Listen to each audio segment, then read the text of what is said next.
So well guys, once again guys, this is me, my name is Akhil and we are right back in our class. देखो भाई, English को बिल्कुल stylish तरीके से बोलो, सबसे अलग, क्योंकि आज के टाइम में इंग्लिश जो है ना हमारी कॉम्पिटिटिव हो गई है। चाहे लैंग्वेज बोलो चाहे सब्जेक्ट में उसको अगर रिटर्न में भी जाओगे ना तो ऐसा लिखना चाहते हो कि सबसे बिल्कुल अलग लिखूं। और अलग कैसे लिखोगे? हमारे पास ग्रामर होनी चाहिए, हमारे पास वर्ड इफेक्टिव होने चाहिए, वर्ड बहुत बढ़िया होने चाहिए हमारे। यही बात आप स्पीकिंग में ले लो। अगर किसी बंदे के सामने कम्युनिकेट करोगे ना, हमारी जो है ना फ्लो होनी चाहिए, हबलिंग नहीं होनी चाहिए, प्रोनाउंसिएशन हमारी सही होनी चाहिए, वर्ड्स हमारे पास अच्छे होने चाहिए। मतलब क्या है कि सबसे एकदम डिफरेंट और अलग करने की कोशिश करो। तो देखो भाई साहब, ये वर्ड हमारा है ऑक्सफोर्ड की डिक्शनरी में जो होता है ना, ये काफी बड़ा वर्ड था, ये मैंने रटा हुआ है। ये है हमारे पास में सुपर कैलिफ्रैजिलिस्टिक एक्सपियालिडोसियस। सुपर कैलिफ्रैजिलिस्टिक एक्सपियालिडोसियस, इसका मतलब छोटा सा ये है, शानदार, बेहतरीन और अच्छा। ठीक है, देखो मतलब एक जानने वाली चीज है दोस्त। अगर किसी को चमकाना चाहते हो ना, ठीक है, तो ये देख लो, इसको याद कर लो अपने तरीके से, इसको याद कर लो, है ना, 3 पार्ट में डिवाइड करके। मैंने भी 3 पार्ट में डिवाइड करा था कि सुपर कैलिफ्रैजिलिस्टिक एक्सपियालिडोसियस, सुपर कैलिफ्रैजिलिस्टिक एक्सपियालिडोसियस मतलब ये चमकाने के लिए तो बहुत अच्छा वर्ड है दोस्त। जब मैंने ये सीखा था ना ये वाला वर्ड, इसका मतलब देखो क्या होता है, शानदार, बेहतरीन, अच्छा। अगर किसी को भी बोलोगे यार तेरी इंग्लिश तो बहुत ज्यादा बढ़िया है, you know what's happen, I would like to tell you that your English is supercalifragilisticexpialidocious, supercalifragilisticexpialidocious. अगर इस तरीके से बोलोगे ना तो कुछ अलग लग रहा है, इनोवेटिव है। ठीक है भाई, देखो लिखा हुआ है, मैं ऐसे नहीं कहना चाहता और ना ही कह रहा कि भाई इसको याद करने का फायदा क्या, दूसरा ना समझ सके। डिक्शनरी में फाइंड आउट है, डिक्शनरी से मैंने लिया है, तो भाई मैं तो लगाता हूं इसको। पहले जो एक्चुअली क्या है कि फोन पे कई बार स्टेटस डाला, किसी का बर्थडे विश वगैरह करते हो ना, तो छोटा सा सेंटेंस आता है कि हैप्पी बर्थडे टू यू, ठीक है, wish you for happy birthday. आप ऐसे लिखो कि तुम्हारा ये अच्छा दिन बार बार रिपीट हो जाए, ठीक है ना। I would like to wish you for you know what's happen, your day should be supercalifragilisticexpialidocious. Word लिखो, सामने वाला ढूंढता रहेगा कि यार लिखा क्या है इसने। तो मैं ये कहना चाहता हूं, अगर किसी को चमकाना चाहते हो ना तो ये वाला वर्ड जरूर रट लेना भाई। और डिक्शनरी में देख लेना, डिक्शनरी में देख लेना, मिला लेना, ये होता है वर्ड, मैंने अपने पास से नहीं बनाया है। और जब है तो हम क्यों नहीं बोलेंगे उसको, हम बोलेंगे। ठीक है, फिर बता देता हूं, ये लिखा है सुपर कैलिफ्रैजिलिस्टिक एक्सपियालिडोसियस। इसका मतलब सिर्फ होता है छोटा सा अच्छा, गुड। मत बोलना कि oh your English is good, अब ये बोलना your English is supercalifragilisticexpialidocious sir, बढ़िया रहेगा चमकाने के लिए। अब देखो इसका अपोजिट वर्ड और है, ये भी दूसरे नंबर पे आता है। ये लिखा है हमारे पास में फ्लोसिनोसिनिहिलिफिकेशन, फ्लोसिनोसिनिहिलिफिकेशन, इसका वर्ड होता है अपोजिट इसका खराब। ठीक है ना, खराब होता है, बेकार होता है, बेहतरीन होता है। अगर किसी को अच्छे के लिए बोलोगे तो ऊपर वाले बोलना कि भाई साहब योर पर्सनैलिटी इज सुपर कैलिफ्रैजिलिस्टिक एक्सपियालिडोसियस। किसी को बेकार बोलोगे योर पर्सनैलिटी इज लाइक फ्लोसिनोसिनिहिलिफिकेशन। ये चीज है। तो 2 वर्ड्स मैंने आपको दिए, बहुत ही अच्छे, इनोवेटिव हैं। और बोलना किसी के सामने, मजा आएगा बोलते हुए, ठीक है। और लिख कर अगर किसी को दोगे तो और भी मजा आएगा। स्टेटस में किसी अपनी स्टेटस पे आज ही चिपका देने वाले वर्ड देख लेना, किसी को ये वर्ड यूज करके अलग ही। दूसरा बंदा पूछेगा भाई लिखा क्या, बता तो दे, क्या भाई डिक्शनरी में खुद अपने आप देख ले, होता है वो चीज। ठीक है ना, टफ है याद करने में, मजा बहुत आएगा दोस्त। मैंने तो काफी इसका यूज किया।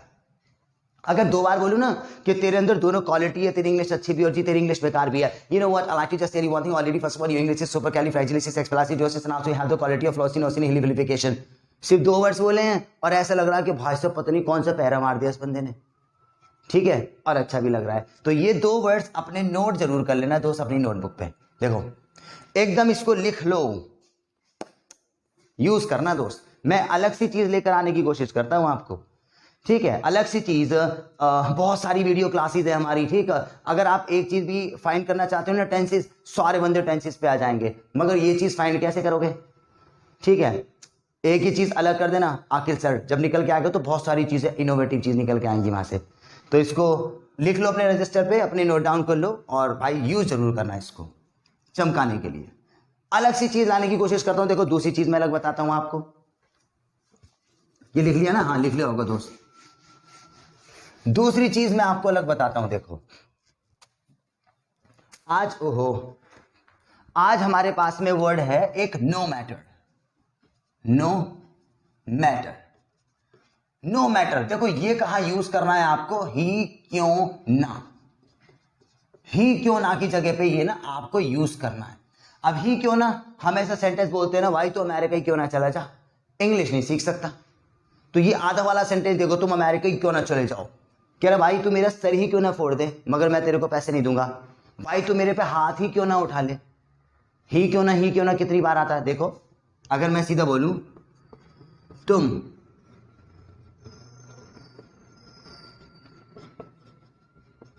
अमेरिका ही क्यों ना चले जाओ, मगर इंग्लिश नहीं सीख सकते। देखो भाई मुझे सेंटेंस मिला नहीं, जल्दी में मैंने लिख दिया, मगर ये तो एक हमारे लिए नेगेटिव है, मगर तुम इंग्लिश नहीं सीख सकते, ऐसा तो कभी ख्याल अपने अंदर आने भी मत देना, तुम नहीं सीख सकते। दोस्त हम सीख रहे हैं, बहुत बढ़िया कर लिया हमने, बल्कि सेंटेंस लिखा है, सेंटेंस भी क्या था ना, मुंह पे वो वाली जबान पे वाली बात ही लाऊंगा जो सुनने में ही बुरी लगे हमें।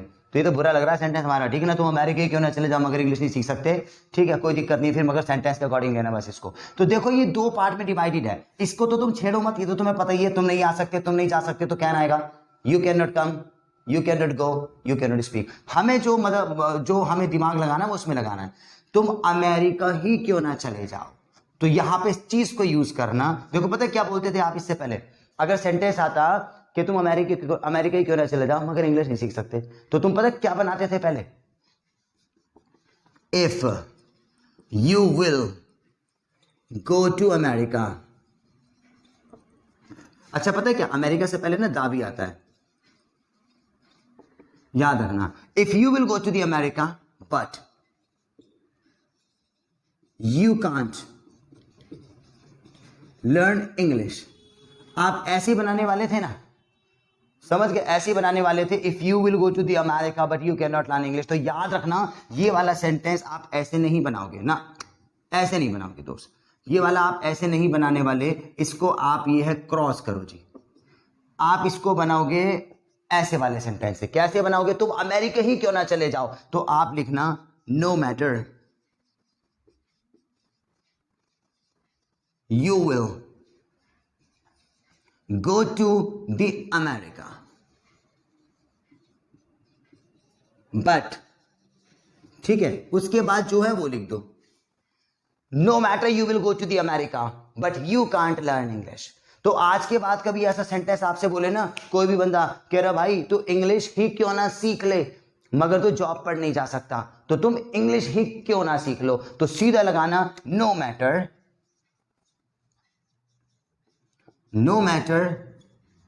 You will learn English. लो जी ये बात होती है, no matter you will learn English. बस आप इसको आधे सेंटेंस को रख लो, दूसरा तो बना ही लोगे आप। तो देखो ये इनोवेटिव चीज है, ये ग्रामर का पार्ट नहीं है, कहीं आप ये सोचो कि ग्रामर में कहीं ये मिलेगा, ये अलग सा सेंटेंस है, ये खुद अपने ही मतलब मैंने खुद ही कंस्ट्रक्ट किया हुआ है, ठीक है। तो जब भी तुम्हारे पास सेंटेंस आ जाए कोई भी, क्यों ना, ही क्यों ना बहुत आता है, तो नो मैटर लगा देना। देखो हिंदी इंग्लिश में दोनों बोलता हूं, तुम अमेरिका ही क्यों ना चले जाओ, no matter you will go to the America. तुम बाइक में आग ही क्यों ना लगा दो, no matter you will fire in the bike, ठीक है। तुम मुझे गाली ही क्यों ना दो, no matter you will abuse me, ठीक है। आप जरा इंग्लिश में बोलना, तुम अमेरिका ही क्यों ना चले जाओ, तुम इंग्लिश ही क्यों ना सीख लो, तुम मर्सिडीज कार ही क्यों ना खरीद लो, ठीक है ना, और तुम कॉलेज ही क्यों ना खरीद लो मगर तुम बिजनेसमैन नहीं बन सकते, ठीक है। ये चीज है, तो ये भी हमारे लिए बहुत ज्यादा इनोवेटिव चीज है दोस्त, मैंने ये अलग सी चीज बताई है। अब कभी आपके सामने कभी सेंटेंस आ जाए ही क्यों ना वाला, तो आप नो मैटर से बनाना इसको, ठीक है भाई। दो चीजें अलग बता दी मैंने आपको, एक तो हमारा फेवरेट वर्ड है, किसी को अच्छा बोलना होगा, अब आप ये बोलना कि भाई क्या सेंटेंस पढ़ाया आपने, तो आप ये बोलना कि योर सेंटेंस इज सुपर कैलिफ्रैजिलिस्टिक्सप्लासिडोसियस, ठीक है। और अगर बेकार बताना है तो फ्लोसिनोसिन हिलिफिकेशन, ये है।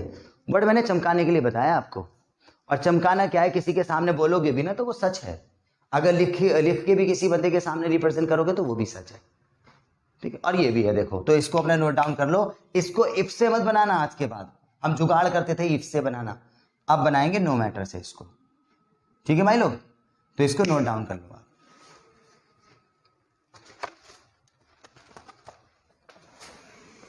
हाँ जी,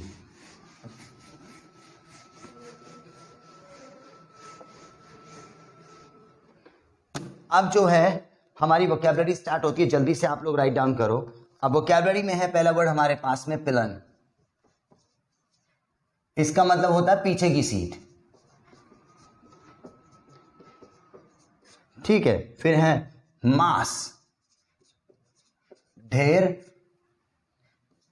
अटर माने बोलना, एलैबोरेट विस्तार से,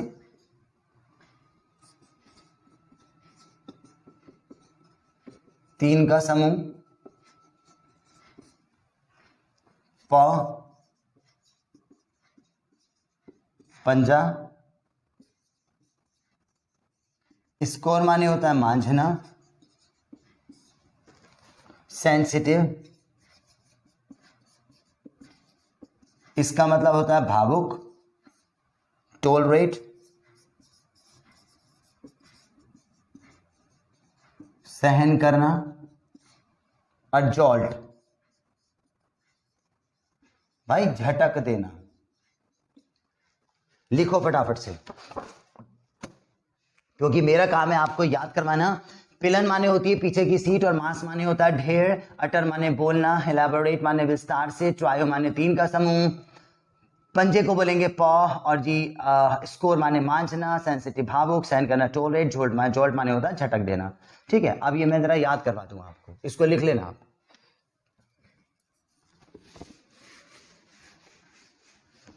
ठीक है, अब देखो पीछे की सीट, पीछे की सीट को बोलेंगे पिलन। क्या बोलेंगे?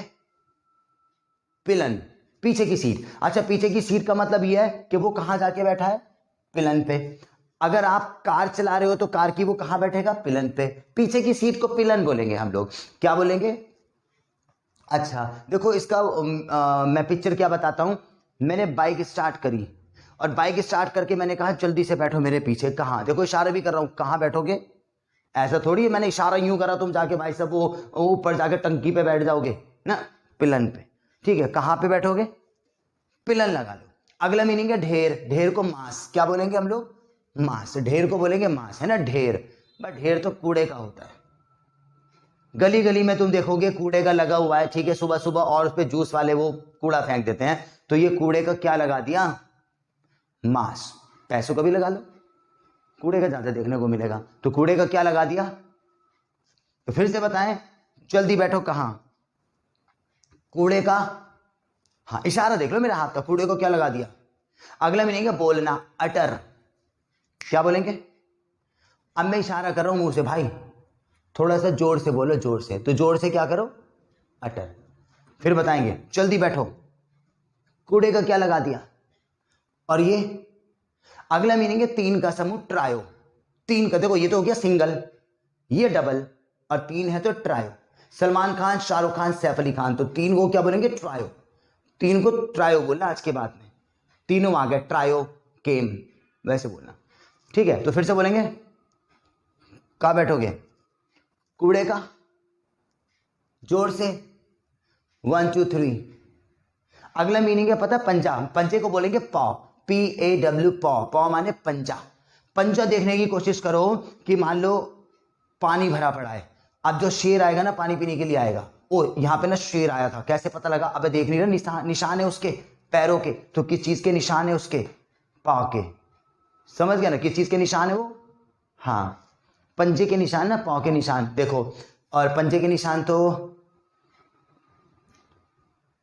देखो ना, जैसे वो बिल्ली हमारी कैट घर से गुजर जाती है, निशान उसके पाए जाते हैं, तो किस चीज के निशान है वो? पाँव के। फिर बताएंगे स्टार्टिंग से, जल्दी बैठ जा भाई, कूड़े का लगा दिया, जोर से, 1 2 3, और किस चीज के निशान है? पाँव। अगला मीनिंग है मांझना, स्कोर। क्या बोलेंगे? मांझने को स्कोर। स्कोर माने मांझना। मांझने का मतलब भाई साहब वो बर्तन होते हैं ना, आप देखने की कोशिश करो कि हम ऐसी शॉप पे जाते हैं ना, जो मिल्क वाली शॉप होती है, रात को मिल्क पीने के लिए गर्म जो होता है, बहुत बड़ी सी जो कढ़ाई होती है उसकी मैंने मांझते हुए देखा है, स्कोर, ठीक है, ऐसे करके उसको लगा पड़ा है बच्चा, ठीक है ना, तो क्या कर रहा है, उसको स्कोर कर रहे हैं, वो वाली चीज आएगी हमारी। फिर से बताओ, जल्दी बैठ भाई। भाई कूड़े का क्या लगा दिया, भाई क्या कर, 1 2 3 कौन है, किस चीज के निशान, और कढ़ाई को क्या कर रहा है। अगला मीनिंग है भावुक, सेंसिटिव, बहुत ज्यादा भावुक है। अब मैं मूवी देख रहा था, पॉपकॉर्न खा रहा था, मूवी में सीन ऐसा आया, मैं देखते देखते क्या हो गया, उसको यहां से क्या हो गया भाई साहब, वो सेंसिटिव, ठीक है। अगला मीनिंग है हमारे पास में सहन करना, टोलरेट, ये तो सुना ही होगा आपने, सेंसिटिव भी सुना होगा मगर लगा नहीं पाते हम लोग, ठीक है ना, ये सेंसिटिव है। ऑलराइट, अच्छा भावुक को, सॉरी, तुम्हारा सहन करने को बोलेंगे टोलरेट, सहन करना। पता है क्या, अब बहुत गर्मी हो रही है, ओहो इतनी गर्मी मैं बिल्कुल नहीं कर सकता, क्या नहीं कर सकता, टोलरेट, समझ गए, गोलगप्पे खाए जा रहे हैं, ठीक है, इतनी मिर्च मैं क्या नहीं कर सकता, बिल्कुल टोलरेट, है ना। स्टार्टिंग से बताओ भाई, जल्दी बैठ। कूड़े का लगा दिया, जोर से, 1 2 3, पैर के क्या निशान, कढ़ाई को क्या कर रहा है बंदा, और ये, और इतनी गर्मी। अगला मीनिंग है झटक देना, उसको बोलेंगे जॉल्ट, क्या बोलेंगे, जॉल्ट, झटक दिया, झटक देते ना, हाथ झटक दिया, कपड़े को झटक दिया, या आपने कहा कि भाई तुम्हारे कॉकरोच मैंने एकदम से यूं करके झटक दिया, तो क्या कर दिया, जॉल्ट, देखो क्या कर दिया, हाँ बस ये चीज है। फिर से रिपीट करो, नहीं एक मीनिंग और जोड़ लो। अगला मीनिंग है विस्तार से, इलेबोरेट, ये अच्छा वर्ड है, वैसे कहते हैं ना कि एक्सप्लेन कर दिया, तो आप इलेबोरेट लेकर आओगे इसको, इलेबोरेट माने विस्तार से। अब पता है क्या होता है, टीचर कह रहे हैं हाँ भाई समझ गए सारी बात, आप कह रहे हो नहीं सर मैं समझा नहीं, थोड़ी बात को और क्या कर दो, इलेबोरेट, क्या कर दो, हाँ अच्छा वर्ड रहेगा। पूरी हिंदी बोलते हो चलो ठीक है, मगर कुछ कुछ वर्ड इंग्लिश में लगा लिया करो। आप सीधा बोले करो कि यार लड़का बहुत ज्यादा सेंसिटिव है, यार बहुत ज्यादा गर्मियां तो टोलरेट नहीं कर सकते हम, इस तरीके से लगाओ कि यार अपनी बात को सही से इलेबोरेट करा करना, पता नहीं क्या बोल जाता है, तो कुछ कुछ वर्ड तो इंग्लिश में भी लगा लिया करो आप, ठीक है। ऐसा लगता है जैसे पढ़े लिखे इंसान है हम, और पढ़े लिखे तो हैं ही, मगर इंग्लिश का मतलब होता है बढ़िया पढ़ा लिखा। तो स्टार्टिंग से मीनिंग बता दो, चलो भाई जल्दी बैठ। भाई कूड़े का, भाई ये क्या है, 1 2 3, और पैर का, कढ़ाई को, ओहो मूवी देखते देखते क्या हो गया, इतनी गर्मी, ये क्या कर दिया भाई, थोड़ा सा क्या कर दो, इलेबोरेट, ठीक है भाई लोग। तो ये वोकैबुलरी मैंने आपको करवा दी, नया सेंटेंस इनोवेटिव करवा दिया, और 2 फेवरेट वर्ड्स करवा दिया आपको, ठीक है। तो राइटिंग के लिए सिर्फ इतना ही है हमारा, और इसको स्पीकिंग में यूज करते रहो, राइटिंग में जहां भी तुम्हारा काम हो रहा होगा उसको यूज करो यार, ठीक है। ये सारे वर्ड्स धीरे धीरे देखो वर्ड्स आ रहे हैं, टफ आ रहे हैं, और भी मैं टफ करवा सकता हूं, मगर वो वाले करवाते हैं जो सच में हमारे लिए जानने के लिए जरूरी होते हैं, पहले मैं वो लेकर आऊंगा। ये लगा लो कि आप डिक्शनरी पढ़ोगे ना, 50 वर्ड्स होंगे तुम्हारे एक पेज पे, मगर हमारे 2 ही काम के होंगे, बाकी के रफ। मगर यहाँ पे जो मैं लिखवाता हूँ एक एक वर्ड आपके लिए काम का होगा कि हाँ यार पीछे की सीट, अब बोलने को क्या बोलेंगे, अब भाई एक्सप्लेन करने को क्या बोलेंगे, ठीक है, पंजे को क्या बोलेंगे, मांझने को क्या बोलेंगे, ये चीजें होती हैं, ठीक है। तो इसको यही स्टॉप करते हैं दोस्त। 3 चीजें मैंने करवा दी, बड़े वर्ड करवा दिया आपको, इनोवेटिव सेंटेंस करवा दिया, वोकैबुलरी भी याद करवा दी, ठीक है। देखो लिखवाना और याद करवाना मेरी जिम्मेदारी है, आप लिख लो, मगर जब भी कोई वोकैबुलरी में आप याद करोगे या मैं करवाता हूं ना, तो पिक्चर इमेजिन क्या करो यार, इमेजिन क्या करो, क्योंकि जो चीज इंग्लिश में बोलोगे तो इंग्लिश में, और हिंदी में बोलोगे तो हिंदी में, तो हम ना हिंदी का ऑप्शन हटाना चाहते हैं, समझ रहे हो ना, हिंदी का ऑप्शन हटा दो, डायरेक्ट इंग्लिश में। तो इंग्लिश में कैसे, उसको इमेजिन क्या करो। अगर मैंने ये कहा ना कि शेर के किस चीज के निशान थे, पौ के, है ना, तो आपको इमेजिन आना चाहिए कि हाँ यार ऐसा मैंने कब और कहाँ देखा है, ठीक है। मैंने पता पंजे के निशान कहाँ देखे हैं, पंजे के देखे हैं मैंने ना गाड़ियों पर, मैंने बहुत देखा है कि कारों पर ना एक स्टिकर लगाते हैं जो पंजे के निशान वाला होता है, ऐसे करके होगा, सिल्वर में ज्यादातर लगाते हैं, सिल्वर टाइप का, और ऐसे ऐसे करके पंजे के निशान ही नजर आते हैं कि हाँ जी पंजे के निशान है, पैरों के निशान है वो। तो मुझे तो वहां से आया था याद, मैंने दूसरा करवाया आपको। अच्छा मांझने को स्कोर, तो ये तो मैंने वहीं से लिया था भाई, दूध पी रहा था मैं एक बार दुकान पे, ठीक है ना, मिल्क वाले की, तो कढ़ाई को, तो वो बच्चा क्या कर रहा था, स्कोर कर रहा था, ये मैंने वहां से उठाया, तो मुझे वही चीज नजर आती है अभी तक। तो ठीक है, वेरी मच। लास्ट में और बता दो एक बार, जल्दी बैठ भाई, कूड़े का। ये क्या है? 1 2 3 भाई पैर के निशान। भाई ये क्या कर रहा है? और ये इतनी गर्मी, और ये, और क्या कर दो। ठीक है, तो इतना ही काफी है दोस्त। इसके बाद में कल और कुछ बढ़िया सी चीज लेके आएंगे। So thank you very much, have a nice day.